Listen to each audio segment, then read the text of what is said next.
రాష్ట్ర వ్యాప్తంగా మరిన్ని వార్తలను ఇప్పుడు సంక్షిప్తంగా చూద్దాం. నర్సింగ్ విద్యలో సంస్కరణలు అమలు చేయాలని మంత్రి సత్యకుమార్ ఆదేశించారు. అవసరాల మేరకే నర్సింగ్ కాలేజీల ఏర్పాటుకు అనుమతులు జారీ చేయాలన్నారు.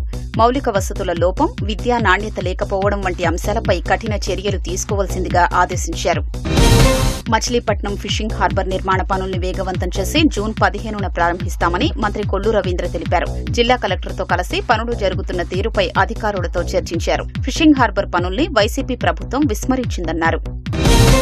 బ్లూ ఫ్లాగ్ సర్టిఫికేషన్ కోసం పరిశీలనకు ప్రత్యేక బృందం రిషికొండ బీచ్ ని సందర్శించింది. బీచ్ లో సదుపాయాలు, గతంలో ఎదురైన సమస్యల పరిష్కారం అంశాల్ని ఈ బృందం పరిశీలించింది. ప్రభుత్వం ఇటీవల చేపట్టిన కార్యక్రమాలు ఎంతవరకు పర్యాటకులకు అనుకూలంగా ఉన్నాయని పరిశీలించింది. బుడగ జంగాల్ని ఎస్సీలో చేరిస్తూ ప్రభుత్వం తీర్మానం చేయడంపై ఆ వర్గాల ప్రజలు హర్షం వ్యక్తం చేస్తున్నారు. కృష్ణా జిల్లా కంకిపాడులో CM Chandrababu, deputy CM Pavan కళ్యాణ్ల చిత్రపటాలకు పాలాభిషేకాలు చేశారు. కూటమి ప్రభుత్వానికి మద్దతుగా ఉంటామన్నారు. వివేకా హత్య కేసులో అప్రూవర్గా ఉన్న దస్తగిరి భార్య షబానాపై దాడి చేసిన 2 మహిళల్ని పోలీసులు విచారించారు. ఎందుకు దాడి చేశారు, దస్తగిరిని చంపేస్తామని ఎందుకు బెదిరించారని ప్రశ్నించారు.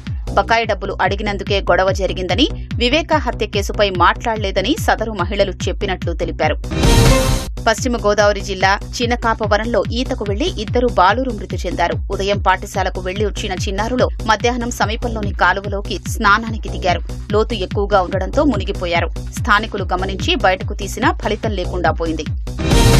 అన్నమయ్య జిల్లా కేంద్రం రాయచోటిలో శ్రీ సాయి ఇంజనీరింగ్ కళాశాలలో రాష్ట్ర నైపుణ్యాభివృద్ది సంస్థ ఆధ్వర్యంలో మెగా జాబ్ మేళా నిర్వహించారు.